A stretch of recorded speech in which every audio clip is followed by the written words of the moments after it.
14 juillet. 14 juillet, dû à la prise de la Bastille et la Révolution française. Donc, fête nationale française. Voilà. Donc, fête nationale française, dû à un événement historique, histoire, mythe, légende. Ha! Donc, eh bien, vous vous en doutez, je vous l'avais promis, non? Eh oui. C'est quoi la légende française la plus connue de France? Eh ben, eh oui, dites-le. Hein, faut le dire. Enfin, je le dis alors. La bête du Gévaudan, eh oui. Allez. Bon. Eh bien, bienvenue dans ce premier épisode de la chronique des bestiaires.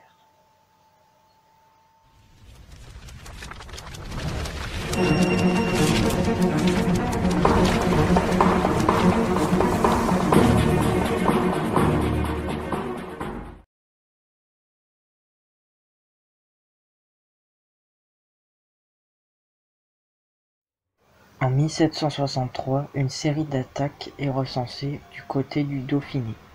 On parle d'un animal d'une taille plus grosse qu'un loup, de couleur café brûlé et un peu clair, ayant une barre un peu noire sur le dos et le ventre d'un blanc sale.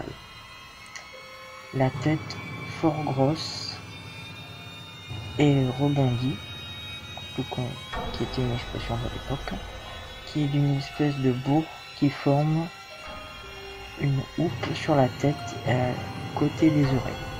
La queue couverte de poils comme celle d'un loup ordinaire mais plus longue et pourtant retroussée au bout. Vers la fin du mois d'octobre, la bête traverse un troupeau de moutons pour se jeter dans un petit berger âgé de 14 ans, qui a été délivré par sa camarade. Les attaques et la description de l'animal représentent de nombreux points communs avec la bête du Gévaudan, comme certains auteurs comme Jean-Claude Bourré, qui avance l'hypothèse qu'il s'agit du même animal.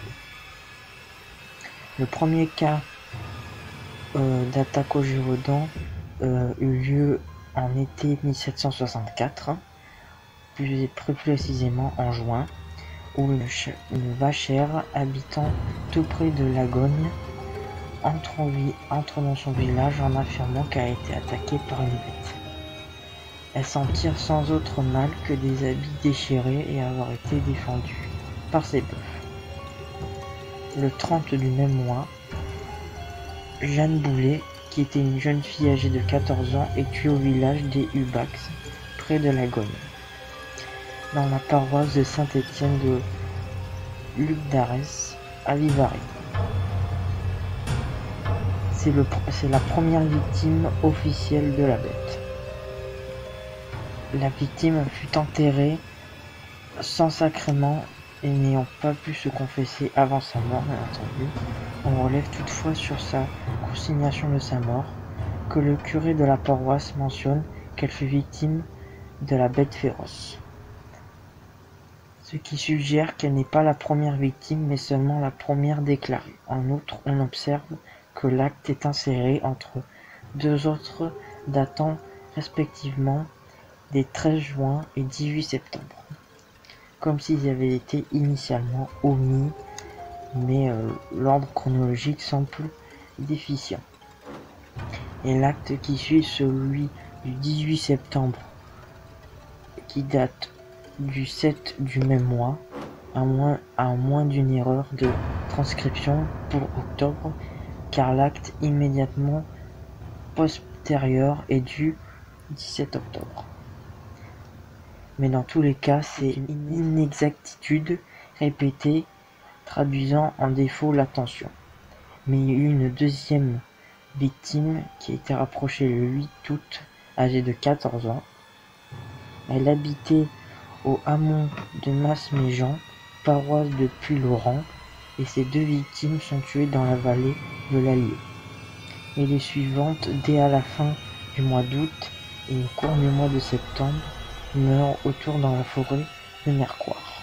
Par la suite, Étienne Lafont, syndicat du diocèse de Mende, se trouve à Mavejoie en cette fin du mois d'août. C'est depuis cet endroit qu'il envoie des chasseurs de Mende, dirigés par le sieur Mercier, afin de venir en aide aux chasses qui se mettaient peu à peu à place à proximité de la Gueule. Cependant, Lafont se rend vite compte que des chasses sont insuffisantes et avertit donc Monsieur de Saint-Priest, intendant au Languedoc, et Monsieur le comte Montcalm, gouverneur de la province, de la situation. C'est ce dernier qui donne l'ordre au capitaine Duhamel, stationné à La Guyonne, avec ses soldats du régiment de troupes légères de Clermont-Prince, de conduire ses opérations de chasse contre la bête. Par la suite, il y eut encore de nombreuses attaques qui furent recensées jusqu'au 19 juin 1700, sans bien sûr qu'on puisse savoir de qui il s'agissait. Bien entendu, par la suite, il y eut de nombreuses hypothèses qui disaient que cette bête pouvait n'être qu'un vulgaire loup, mais vu la description qu'on faisait de cette bête, elle était vraiment trop grosse pour en être un, donc il y a eu plein de suppositions. Certains disaient que ça devait être un animal nouveau, une nouvelle espèce, qui n'est jamais apparu en France, qui devait venir des pays étrangers de l'époque. Mais aussi pour les plus fantaisistes et croyants, certains disaient que c'était littéralement le diable, d'autres affirmaient que c'était un dragon, ou même un loup-garou, ce qui est la manière qu'on aime plus se faire dans la baie du Gévaudan, ce qu'il s'agit ou d'un loup, ou d'un tueur en série déguisé en loup, ou d'un loup-garou. Le loup-garou, c'est un peu plus sympa. Vous vous en doutez. C'est plus intéressant un loup-garou qu'un taré déguisé en loup. Par la suite, il y eut de nombreux cas qui eurent encore lieu. Un envoyé du roi en personne, du Louis XIV à l'époque, si je ne dis pas de bêtises, a été amené pour traquer la bête, sans succès, bien entendu. Cette personne est restée pendant des mois et des mois dans le Gévaudan, et finalement, on raconte que cet homme a finalement réussi à tuer la bête et à ramener sa carcasse empaillée au roi. Bien entendu, cette créature n'était qu'un loup qu'on a modifié d'une certaine manière pour ressembler plus à la description que les victimes survivantes se faisaient de la bête. Mais les attaques cessèrent quelques mois plus tard, sans qu'on ait de nouvelles de cette bête, et il n'y a eu plus d'attaques, mais on a quand même recensé plus de 88 à 124 morts, femmes et enfants compris. Et vous vous en doutez, il y a eu aussi des films. Et oui, film c'est toujours intéressant. Donc si je peux vous imposer un film sur la bête du Gévaudan qui est pour moi le meilleur, c'est Le Pacte des loups. C'est un bon film. Voilà. Si ça vous dit, un jour je parlerai de ce film sur ma chaîne, car il est vraiment très intéressant. Bon, bien entendu, il y a quelques moments où c'est un peu plus fantastique, vous vous en doutez, mais c'est un film très intéressant. Pour ceux qui n'ont pas envie de lire les livres qu'il y a eu, de nombreux livres, vous en doutez, il y en a eu pas moins des centaines, qui collaborent de choses totalement différentes, qu'on ne pourra jamais affirmer si c'est vrai.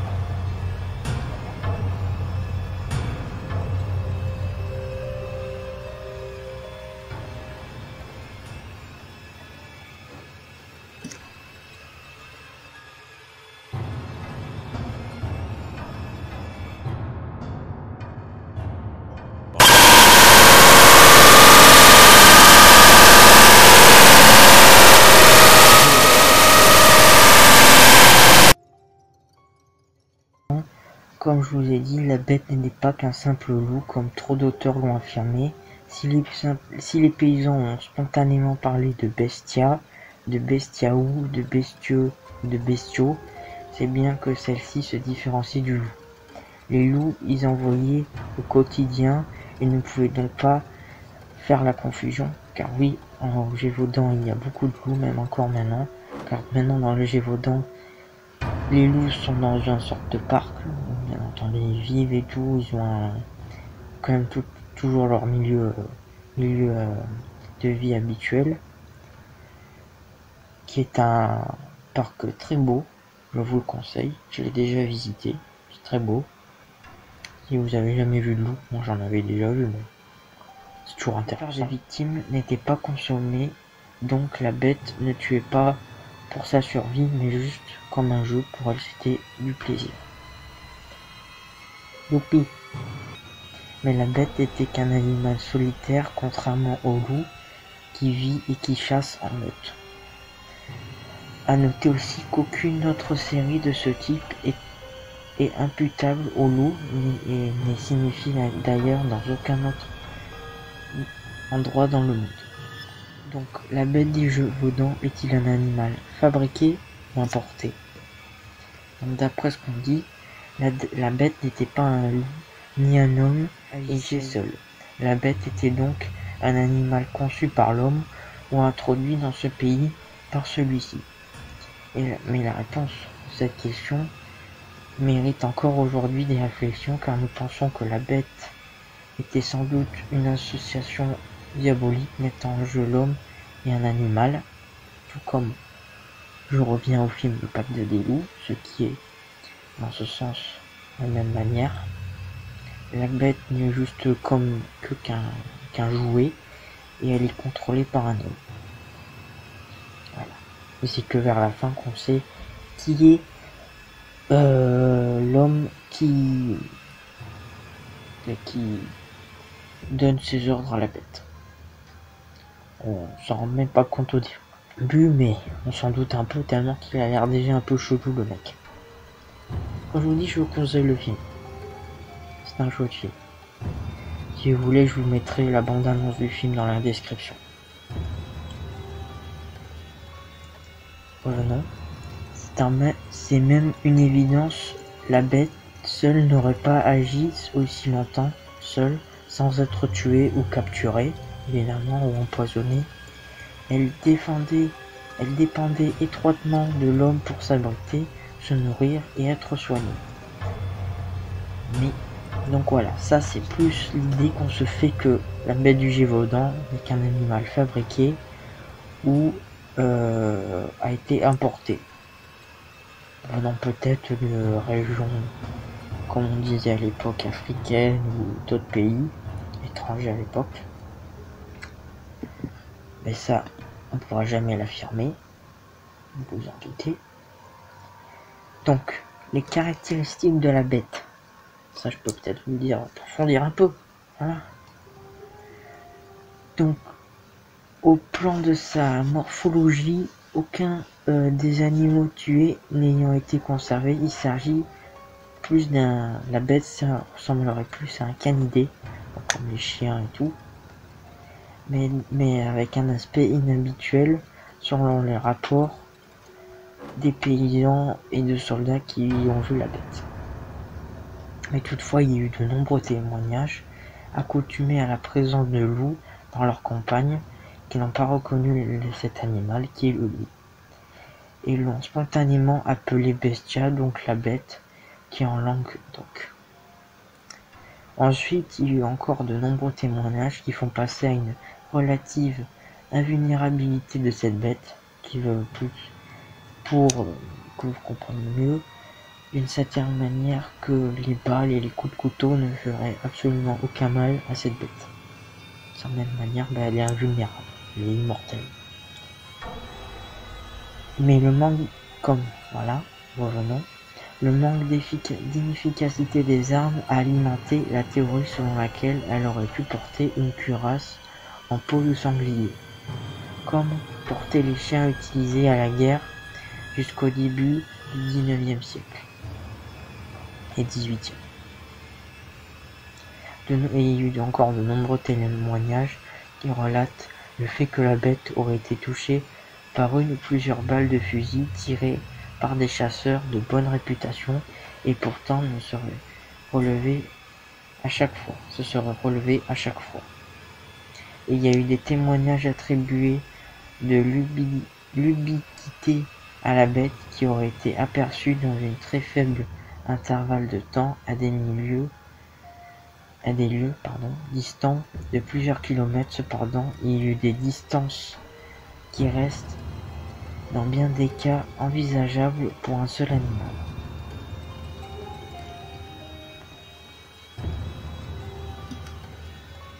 Donc, voilà.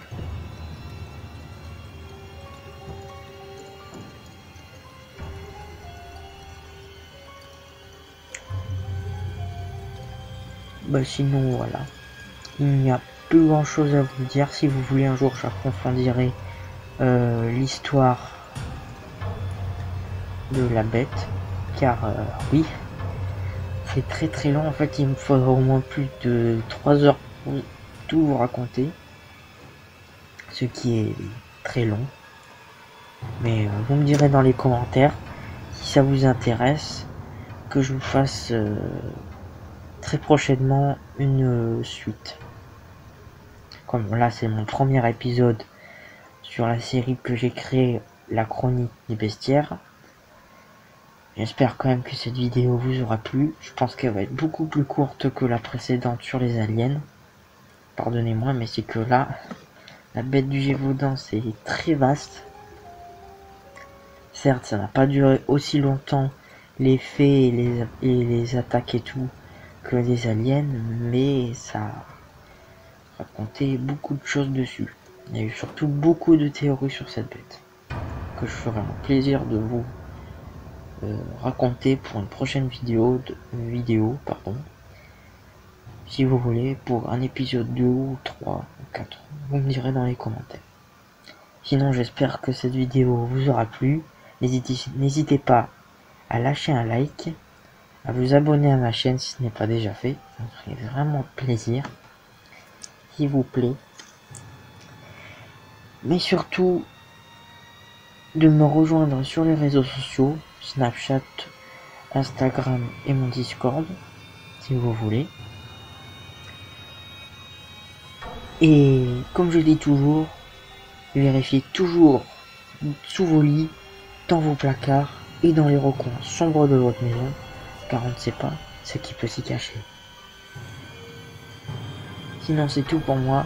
Allez, ciao.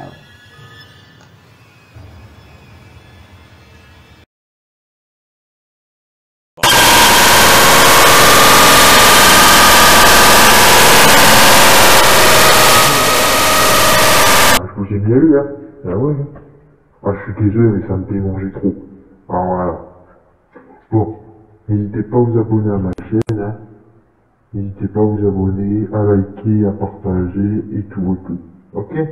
Abonnez-vous, s'il vous plaît. Ça fera plaisir. Allez. Ciao.